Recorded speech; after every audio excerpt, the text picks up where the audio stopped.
அன்பு நண்பர்களே, உலகத்தமிழ் உறவுகளே, அனைவருக்கும் வணக்கம்.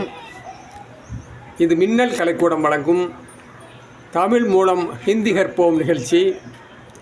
பாடம் 46. முற்றிலும் இலவசமான இந்த நிகழ்ச்சியை பின்தொடர சப்ஸ்கிரைப் செய்து இணைந்திருங்கள். பாடம் தொடர்கிறது.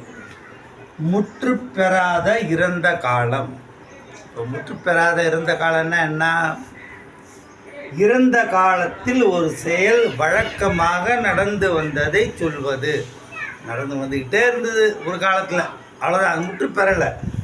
இறந்த காலத்தில் ஒரு செயல் வழக்கமாக வாடிக்கையாக நடந்து வந்த சொல்கிறத தான் முற்று பெறாத இறந்த காலம்னு சொல்கிறோம். இதை நீங்கள் எப்படி வாக்கியம் அமைப்பீங்க அது தெரியணும் இல்லை? அது ரொம்ப முக்கியம் இல்லை. இந்த முற்று பெறாத இறந்த காலத்துக்கு எப்படி வாக்கியம்னா, எழுவாயின் எண் மற்றும் பாலுக்கு ஏற்றவாறு வினைச்சொல் அமையும். அந்த வெறுப்பு எப்படி அமையும்னா, எழுவாயின் ஜெண்டர் அண்ட் நம்பர் அதுக்கேற்ற மாதிரி தான் அமையும். அந்த சின்ன சின்ன உதாரணங்கள்லாம் பாருங்கள். ராமன் தினமும் உடற்பயிற்சி செய்து வந்தான். ரைட்டுங்களா? ராம் ரோஜ் கஸ்ரத் கர்த்தா தா. போடுங்க. கிருஷ்ணன் சொல்லுங்க. கிருஷ்ணன் ரோஜ் கஸ்ரத் கர்த்தா தா.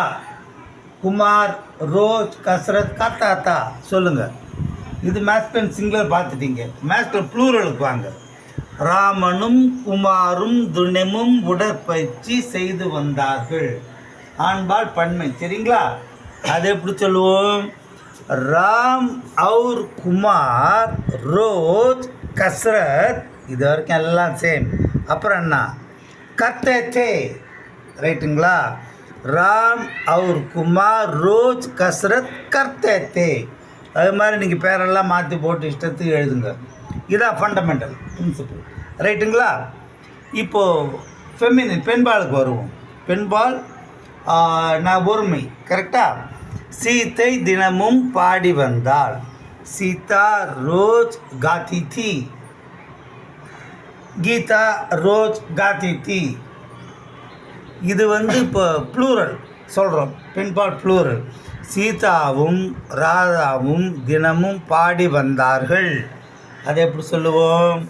சீதா और ராதா ரோஜ் காத்தி थी. அந்த தீன்னு புள்ளி வச்சுக்கோங்க. பார்த்துங்க, அந்த புள்ளி வச்சா பன்மைன்னு அர்த்தம். சீதா और ராதா ரோஜ் காத்தி थी. உங்கள் பேர் 4-5 பேர் போட்டுங்க. லீலா और மாலா ரோஜ் காத்தி थी. ஷீலா और கலா ரோஜ் காத்தி थी போடுங்க. அதெல்லாம் உங்கள் இஷ்டம். பேரை மட்டும் மாற்றிக்குங்க. இதுதான் ஃபண்டமெண்டல். இதை புரிஞ்சுக்கிட்டீங்கன்னு வச்சுக்கோங்களேன், தப்பு வரத்துக்கு வாய்ப்பே கிடையாதுங்க. கொஞ்சம் பொறுமையாக பார்க்கணும், படிக்கணும், காதில் கேட்டுக்கிட்டே இருக்கணும். அது பண்ணிட்டீங்கன்னா தப்பு வரத்துக்கு வாய்ப்பே கிடையாது. புரிஞ்சுக்கிட்டீங்களா? அடுத்து நம்ம 47வது பாடத்தை சந்திப்போம்.